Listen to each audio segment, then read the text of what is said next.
Take a step on the road to fun. Take a step on the road into nature. Take a step on the road into the past.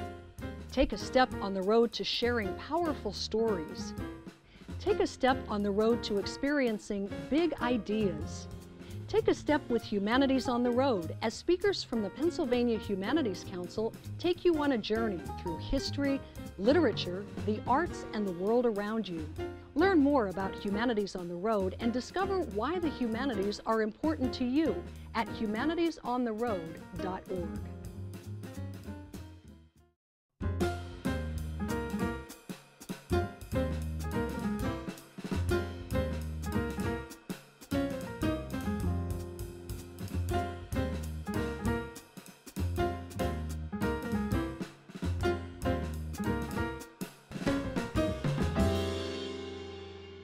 Welcome to Humanities on the Road.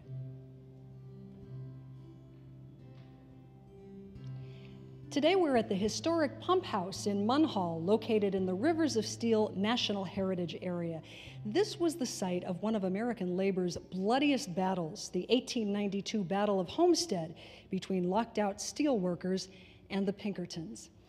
Hello everyone, I'm Tracy Matisak. Humanities on the Road is a wonderful opportunity for audiences all over Pennsylvania to examine history and art and the ideas that shape our world. Join us as we take a musical journey from the steel mills of Pittsburgh to the coal mines of West Virginia, and we'll make some stops along the way. Our special guest today, Tom Breiting, is going to ask, what did the workers' sacrifice in the steel mills and in the coal mines mean for those of us today? How did their sacrifice make our lives better as Americans today? So Tom is going to be exploring that issue.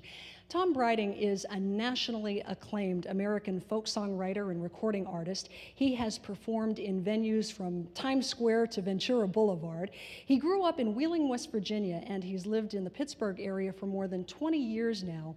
And his CD, Unbroken Circle, which chronicled the struggles of West Virginia miners, was on the Americana charts for 16 weeks. Tom has really committed and devoted himself to teaching young people about their industrial heritage through music and stories, and he has performed at more than 100 schools in Pennsylvania and West Virginia. And if you'd like to get more information about Tom and his work, check him out at tombreiting.com. Having said all that, what do you say we turn it over to Tom for Steel Towns, Coal Fields, and the Unbroken Circle. Please join me as we welcome Tom Breiting.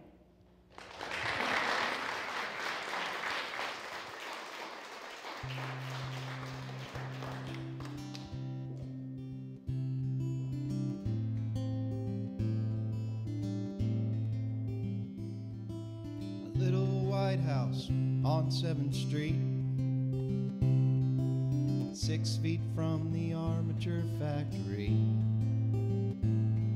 House unpainted on the sidewalk step.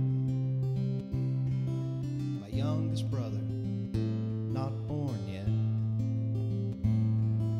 The river lay just beyond the trees, where a paper kite danced circles in the breeze. String we tied wrapped tight among those leaves, snapped and lay in loops at our feet. We just smiled, my old man and me.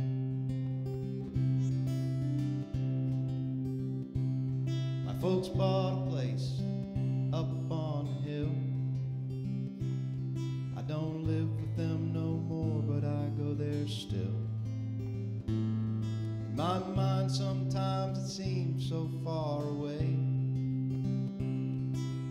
Other times it feels like yesterday. The town it lay just beyond the trees. Laughter and tears, memories. The trains that ran around the Christmas tree. The two of us at bedtime on our knees to say our prayers. My old man and me.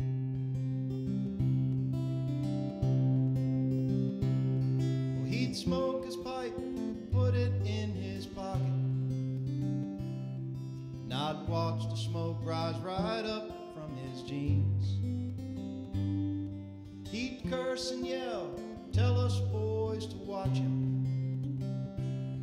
Hey, it's funny now how much those small things mean. In a solid brick house on Friar Lane, times have changed, but life's the same. Every year I watch my young boy grow.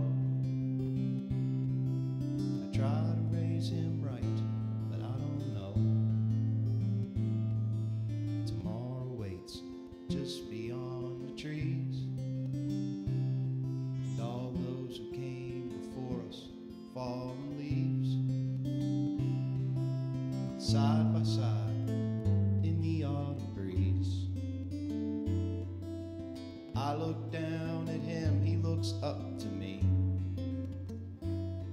All I can see, my old man and me. My old man and me.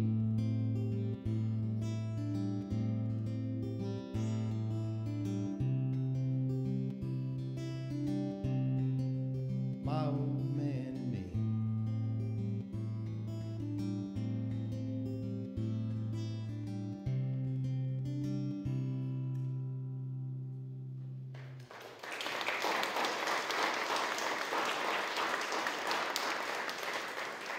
Thank you very much. Thank each and every one of you for being here today. I appreciate it. And as Tracy told you, my name is Tom Briding. I grew up in Wheeling, West Virginia, which is not too far from here. And I wanted to share that song with you first. It's a special song to me because all of the details in that song are true details and the people that I'm singing about. I've spent many years writing songs like that about people that I know, places that I've been, and things that I've seen. But a great thing happened to me a few years ago when the folks from Calliope, which is Pittsburgh's folk society, Pittsburgh was celebrating its 250th birthday. So they came to me and a friend of mine named Rick Malice, a great Pittsburgh songwriter, and they asked us to write songs for and to produce a record to celebrate Pittsburgh's 250th birthday. And I had the pleasure of conducting workshops with student writers, some of whom weren't so young, and namely Mr. Pat Lachlan right here in the front row. Pat co-wrote this song with me that I want to share for you now.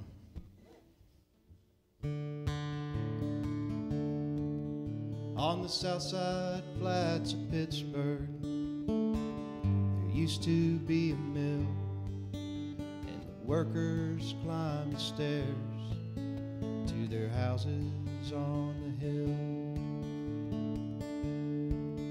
From the villages and towns, from countries overseas, they all came to America to find the American dream. They toiled along the lawn to turn iron into bread, feed and clothe and house their kin and help them get ahead. They learned their trade with calloused hands. Their memories haunt these hills on the south side flats of Pittsburgh, where there once stood a mill. We walk in their footsteps, but we don't have to wear their shoes. We give thanks for what they gave us, the freedom to live and choose.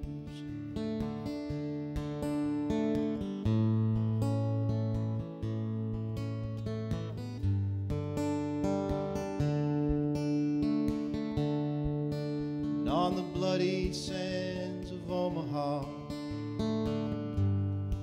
many foreign shores, and in that mill along the river, their sons and daughters fought the war.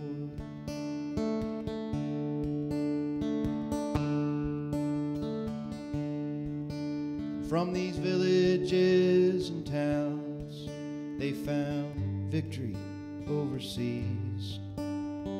They all gave to America the seeds of our American dream. We walk in their footsteps, but we don't have to wear their shoes. In work greens and in GI boots, they gave us the freedom to choose.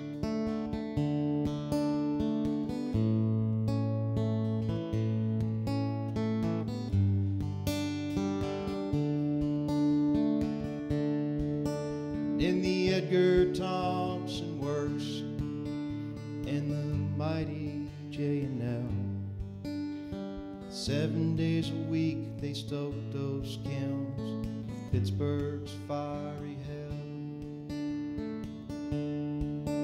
From the Empire State to the Golden Gate and places overseas, they forged steel that built this land, gave us our American dream. We walk in their footsteps, but we don't have to wear their shoes. 'Cause Pittsburgh's unsung native sons gave us the freedom to choose.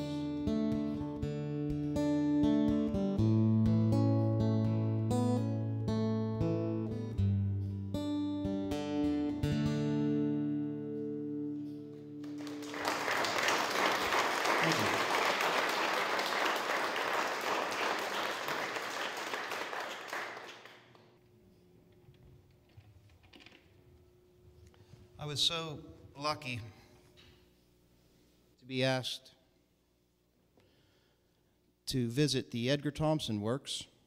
You know, I grew up in Wheeling, West Virginia, as I told you, and my most distinct memories are the images of the mills, particularly at night, as you would drive up and down the Ohio River Valley.